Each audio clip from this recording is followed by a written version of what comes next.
I really enjoyed a lot about my college experience, but going in I really didn't know what to expect. I was kind of learning along the way. In this video I want to talk about some things I might have done differently if I was able to go back. For anyone just coming across this channel, yes, this will be more academic. My major was engineering, but a lot of the things on this list could apply to really anyone. The first thing I would have done is actively look for more hands-on projects and engineering clubs much sooner. The way I saw it going in was that your curriculum was going to set you up for everything you needed to go into the real world. There were labs, lectures, support classes, etc., and I honestly thought that was plenty. The thing is, I really did learn a lot from all these classes, but the people who truly got ahead were the ones doing all these extracurriculars, getting hands-on experience, and just going beyond what we're all required to do in our classes. While we were all assembling basic circuits in lab the first few quarters, some students were at least being a part of a team that was working on quadcopters, high-powered lasers, electric vehicles, and so on. Even if they were just freshmen with no experience, just getting their foot in the door really accelerated their learning. I've said in other videos how I really didn't make anything of actual use that made me feel like a real engineer until the end of my third year. That could have happened sooner had I been more proactive about it. One thing that could have helped with this would have been to get to know my professors better. I honestly really didn't go to office hours that much. When I struggled with a problem, I really liked to figure it out on my own or ask someone in that class for help. But when I would go to office hours, it was crazy to see just how fast the professor would get to know you by name, get to know your strengths and weaknesses, and so on. But one huge perk of getting to know your professors is that they're the ones who are doing research at the school and are often in charge of various clubs and projects. By talking to them about their research and other activities, you'll likely learn things you would have never even heard about on your own. Moving on, the next thing I would have done differently is search for internships a little harder during my first few years. I looked really hard for one my third year and did get hired, but my first 2 years I kind of ruled myself out because I didn't think I had enough experience. I want to make sure you guys realize that plenty of people get internships even their first year with not really much experience. And that's because they just found an opportunity where the company wasn't necessarily looking for someone who had all the experience in the world. But this ties back to my last 2 points. For example, find a club that's working on some project, then even if you really don't work on it, you still put that on your resume. Then when you talk to a recruiter, you can say things like, yeah, I got to join a club that worked on electric vehicles. I didn't get to work on much myself, but I learned a lot and I'm very interested in learning more and getting more hands-on experience. Just doing a little extra to make yourself stand out can really go a long way. The next thing I would have done differently is been more productive during the summer. Okay, this does not mean I would have worked the entire time and left no room for fun. It just means I would have optimized my time a little bit better. Every summer I did do something though. After my first year I had a part-time job, after my second year I took summer classes, and after my third year I had an internship. My summers always had some productivity to them, but a lot of those things didn't take up too much time, except maybe my internship, I guess. I did spend plenty of time going out and hanging out with friends, which I think is needed during the summer, but there were a lot of times where I was just bored at home not doing much. Those are the times I would have replaced with at least some productivity. For example, I wish I would have read something, whether that be about engineering and technology or self-help related, just anything that would have provided me value. I wish I would have done some do-it-yourself engineering project, whether that be programming based, an Arduino project, an electronics project, and so on. I mean, you can just do a simple Google search to find tons of projects that either don't cost much or are totally free. Do-it-yourself projects are actually something I really wish I worked on earlier, and I want to explain that reason why towards the end of this video because I want to put emphasis on it. The next thing I would have done differently, especially when it came to my later years in college, is put less emphasis on elective classes and just branched out a little bit more. I probably would have gotten a minor in math and taken some extra physics classes actually. See, when I was in my final year, we were required to take 3 elective classes, where we could pick from a long list of them, as I said in a previous video. I ended up taking 6 because I had extra room on my schedule and a lot of them really interested me. I also figured taking electives in a few extra areas would open up the amount of jobs I was qualified for after college. And well, it didn't really work like that. They provided a good foundation and I honestly enjoyed the ones that I took, but I don't really think they had a big effect on the jobs I got after college, plus I don't really remember a lot from those classes. See, when I was picking a major in high school, there was a lot that interested me. I was in a good position of liking too many subjects and had trouble really narrowing it down.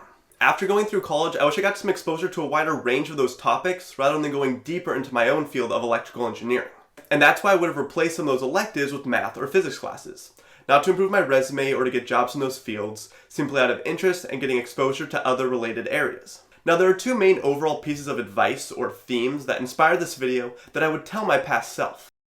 The first thing I would advise is simply to learn faster. No, I don't mean calculus and thermodynamics. I mean learn more about yourself, your interests, your career options, and your field faster. I was actually just having a conversation with a subscriber about this recently. Lots of people in this audience are either trying to pick a major or they've already chosen a major but aren't exactly sure what to do with it. Well, the more you learn about your own interests and what's out there, the faster you'll be able to find that right career path for you and be more confident in your decision. This goes back to a lot of the things that I said, like get an internship and work in your actual field. Ask questions during that job and get to know what other departments are doing as well, so you can see how things all fit together. Figure out that, hey, I actually really enjoy this, or you actually don't. Regardless, just figure it out. Work on projects and join multiple clubs. If you're in engineering like I was, figure out, do I like working on electric vehicles, biomedical equipment, renewable energy, and so on. Get started as fast as possible on something and see firsthand whether it may or may not be right for you. This also goes back to reading books. When it comes to your field, just learn as much about what's out there as you possibly can. For example, I read this book a few months ago, which is about 10 emerging technologies. One example of a chapter was about programmable matter. Now, do you know what that is? Because I definitely did not. What about origami robots or reconfigurable houses? Both of those were from that same chapter. I looked into more things I was curious about from that reading and found a lot of it very interesting. However, I also did not see it as a dream job for myself or anything like that. But hey, I did learn, and without reading that book, I definitely would not have known about that field. Now, this is a very specific area that won't be abundant in jobs, but hopefully you get my point. I'm also not saying know exactly what you want to do at like 20 years old. I don't even know exactly what my long-term goals are yet. I'm just saying learn a little bit over time. How you do so should kind of be like a funnel that you go down little by little. For example, if you're 15, you might be at the top of this with only a general idea of your interests. Like, I'm interested in science and technology. Then you do some research as college approaches and think you might want to do engineering rather than, let's say, physics or chemistry. Then with some more researching, you say mechanical engineering sounds right. You might decide that alternative energy really fascinates you. You join a club that works on increasing the efficiency of solar panels and you love it. You learn about the company you want to work for because of their upcoming projects that you found as you're scouring their website. You might say you want to do research and possibly get a master's degree specializing in that field, and so on. Of course, this can change, but you get the idea. If you're trying to see further down this for yourself, start learning faster. Read, work on projects, post on forums, or whatever. Then you can at least start to eliminate things and figure out where you might belong way down the road just a little bit faster. You might even find a very specific career that serves as a long-term goal, and then you can work backwards to figure out where to begin and what steps to take along the way. And the last piece of advice I want to give you guys, which I saved for last on purpose, is learn how to learn on your own. When I say that, I'm sure many of you are thinking, oh, I've had a bad teacher for some class that I had to learn basically all on my own. And that's a great start, and it's definitely a good skill to have in college as well. But for the people out there really going into a technical field, you should slowly start to strengthen that skill. When you teach yourself material for a class, you typically have a syllabus and a textbook at least. And you know everything is made to be solvable for someone at your age, grade level, or whatever. Yes, some teachers can go way off the book, but in general there's at least some structure to the class. What I'm referring to when I say learn how to learn on your own is like tackling projects where you don't know how long it will take, or you don't even know what knowledge is needed to complete it. I mean, there are people out there tackling problems they aren't even sure are possible, but you don't need to take it quite that far.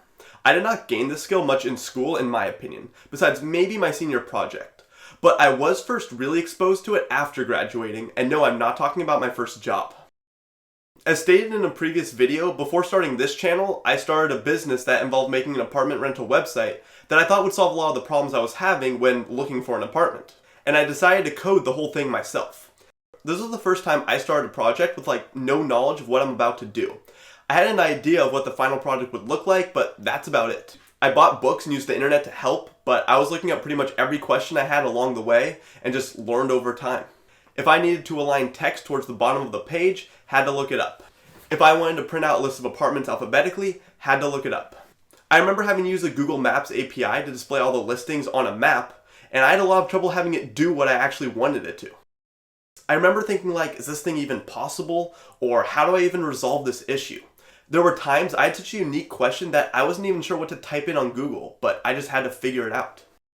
I made so many mistakes, but over time I learned how to test my code more efficiently, make things more organized, and so on. This is why I wish I had done more projects myself during college. Because in the real world, you never know what project you're going to be faced with. Plus, most of those projects won't be structured like in school. So for example, I wish I looked up like how to make an AM radio receiver, bought the parts, and just figured out what I needed along the way. Even if I couldn't figure it out, I wish I had just tried. For engineers, you can easily find projects to work on and tutorials to help you along the way. But just doing something that isn't aligned exactly with what you're learning in class will really accelerate your ability to learn. Overall, I just think this is great practice and extremely valuable, especially since for most of school, everything is assigned, even really challenging problems, with your knowledge base in mind.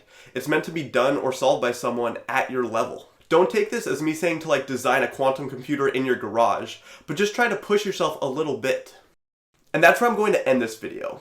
Now, I know a lot of people have been asking me if I would have picked a different major if I could go back, and I provide some basic answers to this, but I'm writing a more detailed script because I want to phrase everything just right. I will make a video on it though. If you're interested in buying some major prep merch while also supporting the channel, links are below. If you enjoyed the video, don't forget to like and subscribe. Be sure to follow me on Twitter and join the Major Prep Facebook group for updates on everything, and I'll see you all in the next video.